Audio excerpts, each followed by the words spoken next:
새벽 예배 오신 여러분들을 환영합니다. 다 함께 기도하겠습니다. 사랑의 아버지 하나님, 오늘도 하루의 삶을 주심에 감사드립니다. 하루의 시작을 말씀과 예배로 시작하게 하심에 감사드리며 오늘의 삶 가운데도 하나님의 전적인 은혜와 놀라우신 사랑 가운데 회복되며 기대하며 소망하는 복된 하루가 되게 하여 주시옵소서. 예수님의 이름으로 기도드립니다. 아멘. 다 함께 찬송가 38장 예수 우리 왕이여 찬양하겠습니다.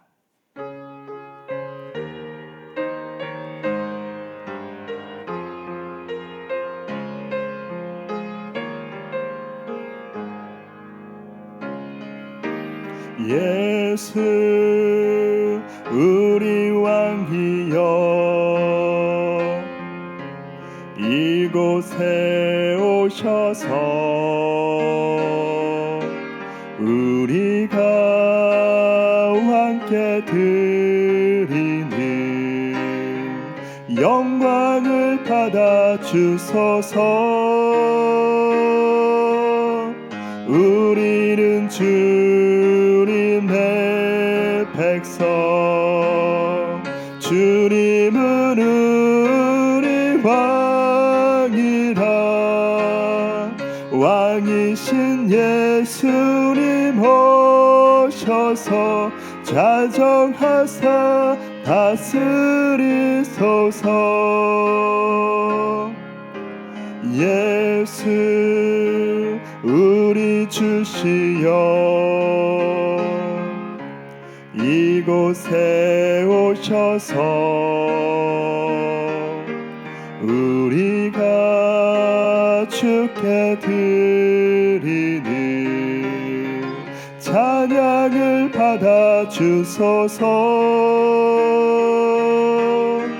우리는 주님의 종들, 주님은 우리 주시라.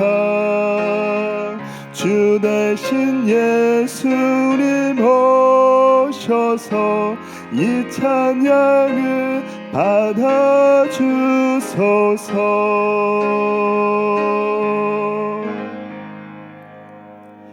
오늘 우리가 함께 나눌 말씀은 여호수아 4장 15절에서 24절까지 말씀입니다. 구약 성경 323면에 있습니다. 여호수아 4장 15절에서 24절까지 말씀을 제가 봉독해 드리겠습니다. 여호와께서 여호수아에게 말씀하여 이르시되 증거궤를 맨 제사장들에게 명령하여 요단에서 올라오게 하라 하신지라. 여호수아가 제사장들에게 명령하여 이르기를 요단에서 올라오라 하매 여호와의 언약궤를 맨 제사장들이 요단 가운데에서 나오며 그 발바닥으로 육지를 밟는 동시에 요단물이 본 곳으로 도로 흘러서 전과 같이 언덕에 넘쳤더라. 첫째 달 10일에 백성이 요단에서 올라와 여리고 동쪽 경계 길갈에 진침해 여호수아가 요단에서 가져온 그 12돌을 길갈에 세우고 이스라엘 자손들에게 말하여 이르되 후일에 너희 자손들이 그들의 아버지에게 묻기를 이 돌들은 무슨 뜻이니까 하거늘 너희가 너희의 자손들에게 알게 하여 이르기를 이스라엘이 마른 땅을 밟고 이 요단을 건넜음이라. 너희는 하나님 여호와께서 요단물을 너희 앞에서 마르게 하사 너를 건너게 하신 것이 너희의 하나님 여호와께서 우리 앞에 홍해를 말리시고 우리를 건너게 하심과 같았나니 이는 땅의 모든 백성에게 여호와의 손이 강하신 것을 알게 하며 너희가 너희의 하나님 여호와를 항상 경외하게 하려 하심이라 하라. 아멘. 한국의 역사를 비롯해서 세계 역사를 보면은요, 또한 개인의 인생사를 보게 되면은요, 어떠한 특별한 날을 기념하기 위해서 기념일을 만들고 또 기념하는 어떤 중요한 것들을 만드는 일들을 우리가 많이 보게 됩니다. 저에게도 잊을 수 없는 기념해야 할 일들이 참 몇 가지가 있는데요. 특별히 저에게 있어서 5월의 마지막 날은 잊을 수 없는 날입니다. 왜냐면요, 5월 31일은 결혼 기념일이기 때문입니다. 누구에게나 의미 있는 날이 있기에 그것을 기억하기 위해서 기념일을 만들고 또 기념이 될 만한 일들을 준비하는 것은 어찌 보면 당연한 일이라 할 수 있습니다. 오늘 말씀 보니까 이스라엘 백성이 40년의 강화 생활을 마무리하고 요단을 건너서 가나안 땅에 입성하고 길갈이라는 곳에서 가장 먼저 한 것이 12돌을 세워서 기념비를 만드는, 하나님께 예배하는 그 일을 했다는 사실은 우리의 신앙과 삶에 있어서 너무나 중요한 사건이라 할 수 있습니다. 제가 몇 해 전에 8월 15일 광복절을 맞이하여서 화성시에 있는 제암리 교회를 방문한 적이 있습니다. 이 교회는요, 특별한 교회입니다. 특별히 1919년 3.1운동 당시에 화성 지역에서 3.1운동을 주도했던 교회가 제암리 교회였습니다. 그것을 통해서 일제는요, 군인들을 통해 이 제암리 교회를 불태웠습니다. 그리고 많은 신도들과 양민들을 29명이라는 사람들을 순교하게 한 현장이 이곳이었습니다. 너무나 비참한 사건의 현장이었습니다. 하지만 대한민국 그 조선의 크리스천들은요, 자기의 시대적 사명을 감당하기 위해서 자기의 죽음도 불사르는 순교의 현장 가운데 죽음을 맞이했던 것입니다. 특별히 그 불타버린 제암리 교회, 지금은 그 자리 가운데 새로운 제암리 교회가 재건되었습니다. 또한 기념관이 세워졌습니다. 또한 순교한 분들의 합동묘지와 기념비를 세웠습니다. 왜 이러한 일들을 했을까요? 그것은 이 사건이 민족의 아픔이자 민족의 고통이었지만 이를 통해서 그들 후세들에게, 우리들에게 민족의 시대적 사명이 무엇인지를, 또 순교가 무엇인지를 알려주기 위해서 우리에게 기념비적인 그 사건의 의미를 재건을 통해서 보여주고 있습니다. 특히 오늘 말씀도 마찬가지입니다. 이스라엘 백성들이 430년이라는 그 시간 동안 애굽에서 종살이를 하고 하나님의 전적인 인도하심과 모세를 통해서 출애굽하였습니다. 하지만 40일 거리의 그 가나안 땅의 여정이 40년이 되고 말았습니다. 그것은 이스라엘 백성들의 불순종이었고 원망이었고 하나님에 대한 불평이 그 가운데 있었기 때문입니다. 40년의 그 광야의 그 생각, 광야의 그 길을 걸으면서 얼마나 고단하고 얼마나 힘든 삶이었겠습니까? 하지만 이들이 이제 그 40년 시간을 마감하고 하나님 명령하신 가나안 땅에 들어와 기념비를 세우고 하나님께 예배하는 것이 얼마나 소중하고 얼마나 복되고 얼마나 아름다운 사건인지를 우리에게 보여줍니다. 이스라엘 백성들의 조상이었던 아브람 또한 마찬가지였습니다. 아브라함은요, 하나님께 명령 가운데 내가 지시한 땅으로 가라고 그 말씀에 순종함으로 가나안 땅에 도착하였습니다. 창세기 12장 7절 말씀에 아브라함이 가나안 땅에 도착 그가 했던 가장 첫 번째 일은 이와 같습니다. 여호와께서 아브라함에게 나타나 이르시되 내가 이 땅을 내 자손에게 주리라 하신지라. 자기에게 나타나신 여호와께서 그가 그곳에서 제단을 쌓고, 아브라함이 하나님의 가나안 땅에 입성한 후에 가장 소중하게 가장 먼저 했던 것은 하나님의 이름을 기억하고 제단을 쌓고 예배하는 글이었습니다. 그와 마찬가지로 오늘 이스라엘 백성들은요, 40년의 광야 생활을 뒤로하고 가나안 땅에 입성한 후에 하나님께 제단을 쌓고 기념비를 쌓고 예배하는 자의 모습으로 나가고 있습니다. 우리의 삶도 이와 마찬가지로 이러한 복된 삶이 되어지길 소망합니다. 매 순간순간 우리를 고난과 어려운 시기 가운데 광야 길을 걷게 하시는 그 하나님, 하지만 하나님의 마음은 거기서 끝나는 것이 아닙니다. 하나님의 마음은 광야 뒤에 있는 가나안 땅의 축복과 영광을 우리에게 주십니다. 이 땅의 삶에 이루어지지 않을지라도 하나님 아버지의 그 천국에서의 생명의 면류관, 영광의 면류관을 우리에게 더해주시는 바로 그 하나님이십니다. 하나님께서 이 요단강을 건너실 때, 또 출애굽 1세대였던 그 홍해를 건넜을 때, 이 모든 것은 이스라엘 백성들의 노력과 능력과 힘에 있는 것이 아니라 오늘 24절에 말씀하고 있는 여호와의 손, 여호와의 손, 히브리식 표현 방법의 여호와의 손은요, 하나님의 권능과 하나님의 능력을 말씀하고 있습니다. 요단강을 건넜던 것, 홍해를 건넜던 것은 온전히 여호와 하나님의 권능의 손 가운데 이루어진 하나님의 놀라운 기적이었습니다.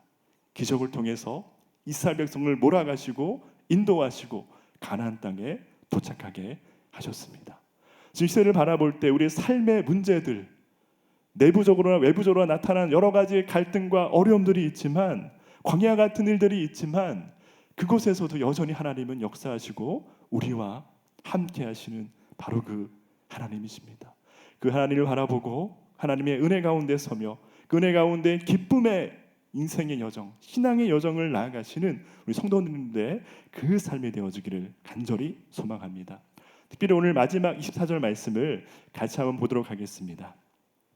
이는 땅의 모든 백성에게 여호와의 손이 강하신 것을 알게 하며 너희가 너희의 하나님 여호와를 항상 경외하게 하려 하심이라 하라. 이 말씀은 요단강을 건너게 한 그 주권자가 하나님이심을 고백하고 하나님을 알지 못하는 이방 민족까지도 여호와 하나님을 알게 하신다는 하나님의 말씀입니다. 또한 그와 함께 이스라엘 백성들의 출애굽 2세대의 그 현장을 목도한 그 백성뿐만 아니라 그들의 자손과 대대손손 하나님을 경외하고 하나님을 예배하고자 이 사건이 일어났음을 우리에게 말씀해 주고 있습니다. 잘 아시지만 이 가나안 땅으로 들어오는 이 요단을 건너는 과정의 여정 속에서 기생 라합이라는 한 여인이 나옵니다. 기생 라합이 자기의 민족을 버리고 하나님의 백성으로 하나님을 돕는 그 도구로 사용됐던 것은 라합이라는 여인이 이미 홍해를 가르신 살아계신 그 여호와 하나님을 기생 라합은 이미 듣고 보았던 것입니다. 그렇게 기생 라합은 이방이었음에도 불구하고 하나님의 백성이 되는 놀라운 은혜와 역사를 경험케 된 것입니다. 이 시대에 우리가 당면한 문제 가운데 우리가 할 수 있는 유일한 것은요, 우리가 믿는 자로서 우리의 삶이 여호와 하나님을 경외하는 그 삶이 되어야 됨이 마땅합니다. 또한 우리의 신앙과 삶을 통해서 하나님을 알지 못하는 자들이 하나님의 살아계심을 목도하고 하나님을 볼 수 있는 은혜가 믿지 않는 자들 가운데도 충만히 흘러가는 은혜가 되어야 합니다.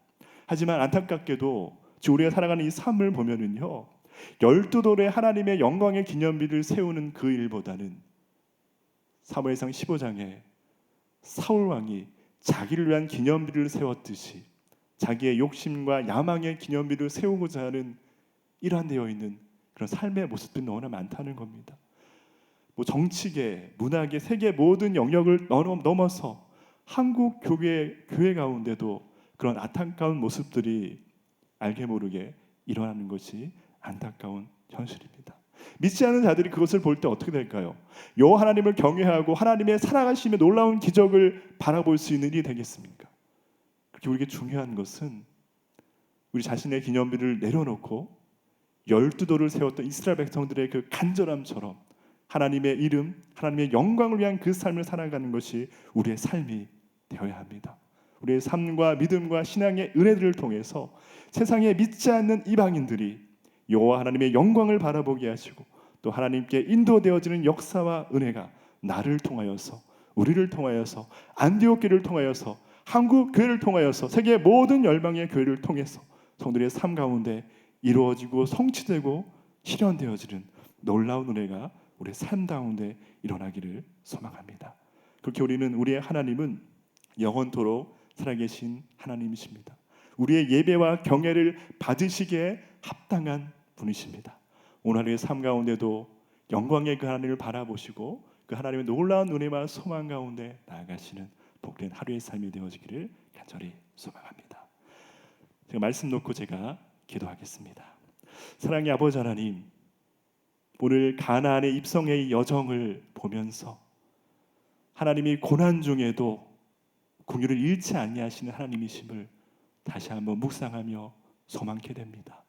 우리가 하나님의 그 명령과 인도하심 가운데 순종하며 나가게 해 주시옵소서. 내 자신의 기념비를 세우는 인생 되는 것이 아니라 여호와 하나님의 영광과 이름을 드러내는 아름다운 12돌의 기념의 소망과 예배가 우리의 삶이 되게 하여 주시옵소서.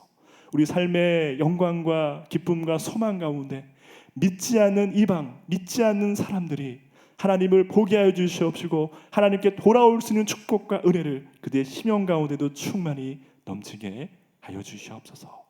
예수님의 이름으로 기도드립니다. 아멘. 이 시간 함께 오늘 말씀을 놓고 몇 가지 기도의 제목을 함께 나누고자 합니다. 먼저는요, 내 자신이 진정으로 하나님을 경외하는 예배자의 삶이 되게 하여 주시옵소서. 광야와 같은 인생길을 걸어갈지라도 불평과 원망이 아닌 순종과 감사로 나가게 해주시옵시고, 어느 곳에 처해 있던 오늘 이스라엘 백성 12돌의 기념비와 예배를 드렸듯이 하나님께 예배하는 예배자의 삶이 우리 개개인의 성도들의 삶이 되게 하여 주시옵소서. 이 시대를 바라볼 때 믿는 자들 통해서 믿지 않는 자들이 질타가 있고 믿지 않는 자들이 시험을 든다고 합니다. 그렇게 우리는 더 하나님 보시기에 경건한 삶을 살아야 되고, 하나님 보시기에 우리의 삶과 믿음을 통해서 믿지 않는 자들이 하나님을 볼 수 있는 그 삶을 우리가 살아가야 됨이 마땅합니다. 우리 인생 가운데 능력이 없습니다. 우리 성령의 충만함으로 말씀과 기도로 하나님의 경외하는 그 삶을 살아가게 해주셔서 믿지 않는 자들이 하나님을 바라보게 하시고, 또 하나님의 부르심 가운데 구원받고 하나님의 백성 되는 소망과 축복이 일어나게 하여 주시옵소서. 이 나라의 민족 한국교회에 부패함이 있다며, 이 나라 민족에 어려운 문제들이 있다면 하나님 그 모든 것 다시 회복하시고 치유하셔서 위로 가운데 소망케 되는 우리 한국교회와 이 나라의 민족이 되게 하여 주시옵소서. 이러한 기도 제목과 각자 주신 기도 제목을 놓고 그 새벽의 시간 가운데 하나님께 예배자로 간절히 기도해 나가는 성도님들 모두가 되어지기를 간절히 소망합니다. 축도하겠습니다. 이제는 우리 주 예수 그리스도의 은혜와 하나님의 끝없는 사랑과 성령의 함께하심이 가나안의 그 모든 여정 가운데 동행하시고 함께하셨던 그 하나님, 또 영광의 예배와 소망으로 예배했던 이스라엘 백성들의 모습처럼 우리가 하나님을 날마다 경외하고 예배하며 소망케 두는 그 삶을 살아가는 여기 함께 모인 성도분들과 그들의 가정과 기업과 심령 위에 지금부터 영원까지 함께 계실지어다. 아멘.